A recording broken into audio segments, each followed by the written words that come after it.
안녕하세요. 저는 미국 맨하탄에 사는 리처드 링클레어라고 합니다. 사람들에게 대외적으로 내세우는 이름은 리처드 링클레어지만 김호준이라는 한국 이름도 갖고 있는데요.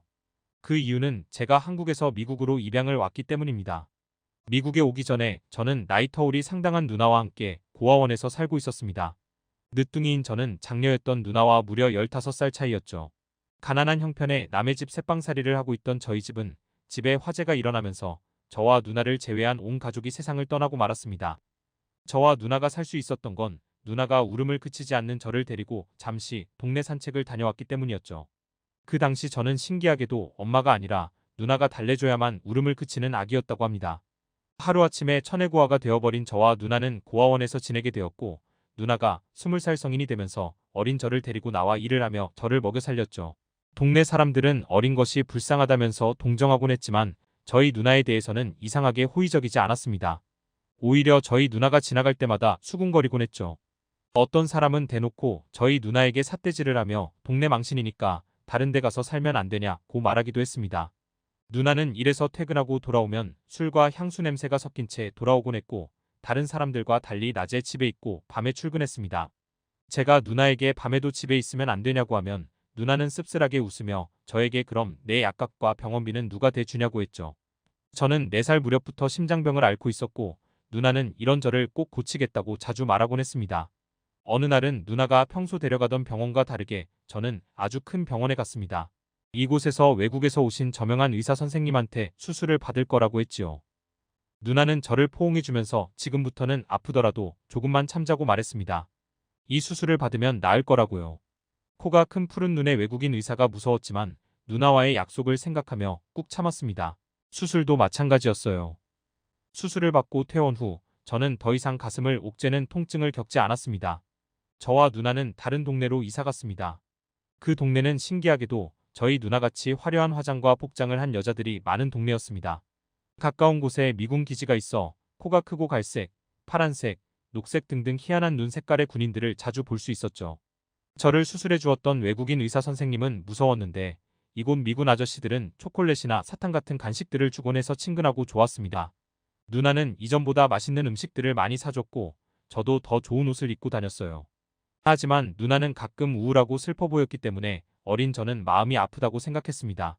특히 제가 자고 있을 때 누나는 혼자 흐느껴 울거나 평소 친하게 지내던 진숙 누나와 목소리를 낮추고 실랑이하곤 했습니다. 진숙이 누나는 저희 누나에게 우리 같은 양공주 밑에서 자라게 하면 안 된다라는 말을 하고 했습니다. 양공주. 저는 그 말이 저희 누나나 진숙이 누나처럼 화려하고 짙은 화장, 야한 복장을 한 여자들을 일컫는 말인 것은 알았지만 정확히 어떤 일을 하는 건지는 몰랐습니다. 시간은 흘러 어느새 저는 7살이 되었습니다. 누나는 저에게 가끔 미국에서 살고 싶지 않냐는 말을 했습니다. 어린 저는 당연히 누나도 같이 가는 줄 알고 응, 나도 미국에 가고 싶어 라고 순진하게 이야기했습니다. 하지만 저를 기다리고 있던 것은 누나와 떨어져서 미국인 양부모에게 떨어져 사는 삶이었습니다. 저를 입양하러 온 미국인 양부모 앞에서 누나는 편지할 테니 양부모님 밑에서 씩씩하게 살라고 말했습니다. 저는 울면서 누나에게 같이 가자고 했지만 누나는 고개를 흔들며 같이 갈 수 없다면서 나중에 꼭 만나러 간다고 새끼손가락 걸고 약속했습니다. 미국에서 살게 된 저는 넓은 집에서 저처럼 입양하러 온 저보다 3살 많은 흑인 여자아이, 양부모님 이렇게 4명이서 함께 지냈습니다. 친절하고 상냥한 부모님과 넉넉한 가정환경 두 가지를 모두 갖춘 완벽한 삶을 살게 되었지만 누나가 너무 그리웠습니다. 누나의 편지가 오면 닳도록 만지며 끊임없이 다시 읽었죠. 하지만 어느 순간부터 누나의 편지는 오지 않았습니다. 누나의 편지가 왔냐고 물으면 양부모님은 고개를 저었습니다. 저처럼 입양되어 온 흑인 누나는 포기하라고 너희 누나는 이제 다신 편지를 보내지 않을 거라고 이야기했습니다. 자기 친부모님도 그랬었다고요. 저는 화를 내면서 아니라고 부정했습니다. 저는 누나가 편지를 보낼 수 없는 다른 이유가 있다고 굳게 믿고 있었고 어른이 되면 누나를 찾으러 가야겠다고 결심했습니다. 누나에 대한 그리움 때문에 힘들었지만 안정된 환경에서 자란 저는 점점 미국에서의 삶에 적응해갔습니다. 모든 것이 평탄하게 흘러갈 것 같았습니다. 저의 11살 생일, 집에 차압딱지가 붙었을 때까진 말입니다. 제가 입양되었을 때만 해도 순조로웠던 양아버지의 사업은 폭삭 망해버렸고 항상 화목한 부부의 모습을 보여주던 양부모님은 매일같이 싸우기 시작했습니다. 결국 양부모님은 돈 문제로 갈라섰습니다. 헤어지면서 저는 양아버지를 따라갔고 흑인 누나는 양어머니를 따라갔죠. 코딱지만한 작은 방에서 양아버지는 자신감을 잃고 절망감에 빠지자 매일 술을 마셨습니다. 그리고 점점 성격이 날카로워졌으며 저한테 폭언을 내뱉곤 했습니다. 아버지의 신사답게 공명정대한 모습은 돈이 있을 때만 유지될 수 있는 모습이었던 것입니다. 그날도 아버지에게 폭언을 듣고 있던 저는 울면서 차라리 누나에게 보내주세요 라는 말을 했습니다. 그러자 아버지는 코웃음을 치더니 내 누나는 너를 버렸어 라고 말했습니다. 그러더니 갑자기 서랍장을 뒤지더니 사진 한 장을 내놓더군요. 누나가 웨딩드레스를 입고 한 서양인과 결혼식을 올리는 장면이었습니다. 누나는 다른 남자와 결혼하려고 널 버린 거야. 내가 짐이 될 테니까. 저는 거짓말하지 말라고 울부짖었습니다. 우리 누나는 절대 저를 버릴 사람이 아니라고 했죠. 그러나 양아버지는 여전히 키득대면서 버릴 사람이 아니면 너랑 같이 살지 왜 나한테 보냈겠냐면서 처음에 죄책감 때문에 편지 보내는 척하다가 그것마저도 귀찮아지니 저랑 연락을 끊은 거라고 했습니다. 저는 그날 밤 누나의 결혼 사진을 보면서 정말 날 버린 거냐고 끊임없이 중얼거렸습니다. 사진 속 누나는 아무런 대답도 하지 않았습니다.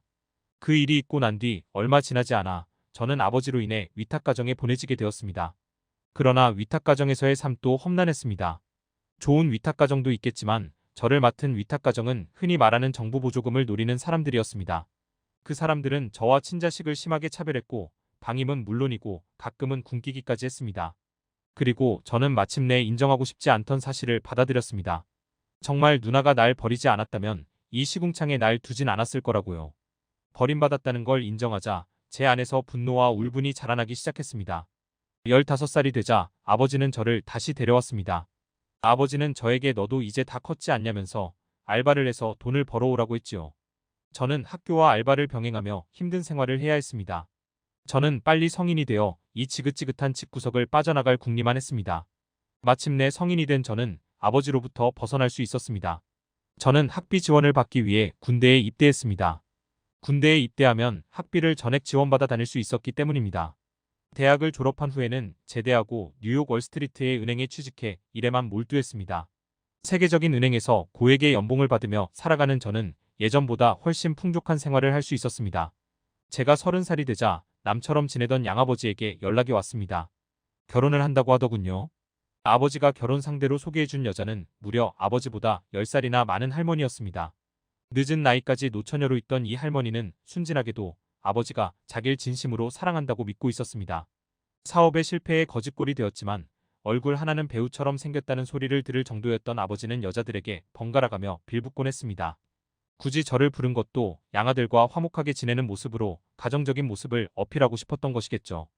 양아버지가 이 부유한 할머니를 통해 또 사업을 하려는 야심이 보였습니다. 저는 그 모습을 보며 오랫동안 가슴속에 품어왔던 복수를 시행할 때임을 깨달았습니다.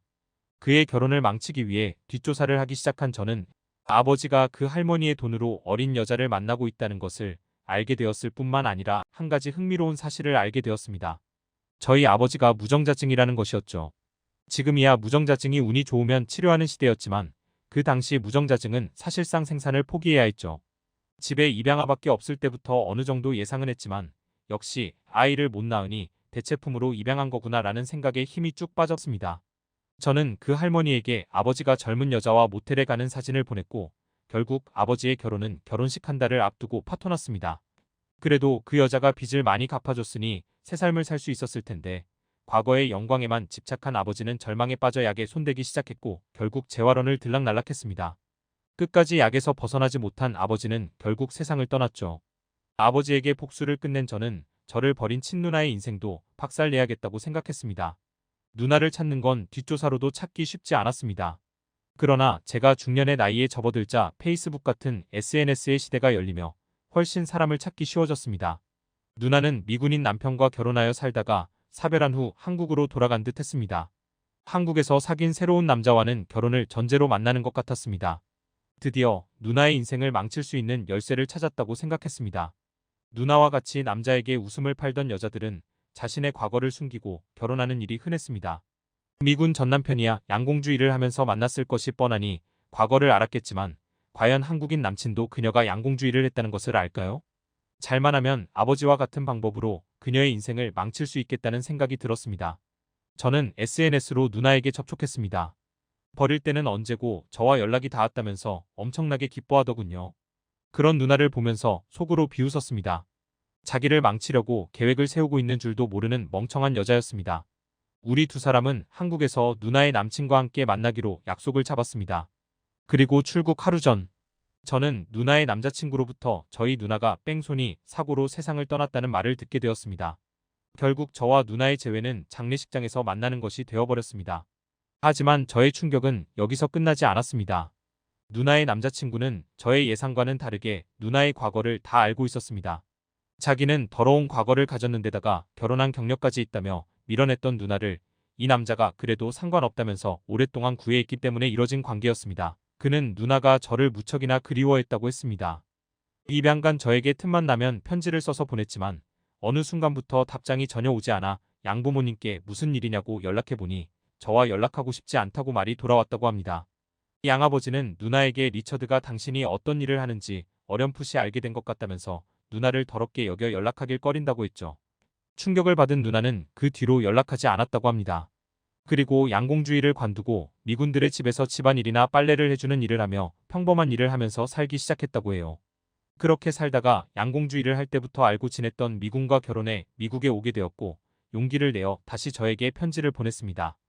더 이상 부끄러운 일을 하지 않는다고 미국에서 평범한 가정을 꾸렸으니 내 앞에 떳떳하게 설 수 있다고요. 그 뒤에도 연락이 오지 않자 누나는 저와의 만남을 완전히 포기하고 행복을 빌어주게 되었다고 했습니다. 인생에 굴곡이 많은 누나는 결혼한 지 1년도 안 되어 사별했습니다. 불량배들과 시비를 붙었다가 병원에 실려갔고 다시는 눈을 뜨지 못했습니다.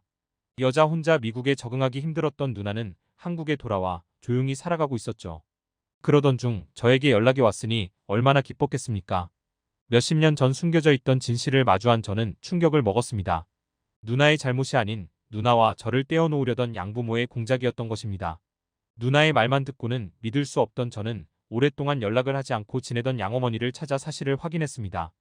양어머니는 양아버지가 누나에게 그런 말을 한 것까지는 몰랐지만 평소에 양아버지가 저희 누나의 직업을 탐탁지 않게 여겼던 것은 사실이라고 말했습니다. 또한 왜 우리 집에 입양 왔는데도 여전히 이전 가족과 편지를 하는지 이해가 안 된다고 불편해하는 기색을 드러내곤 했다고 합니다.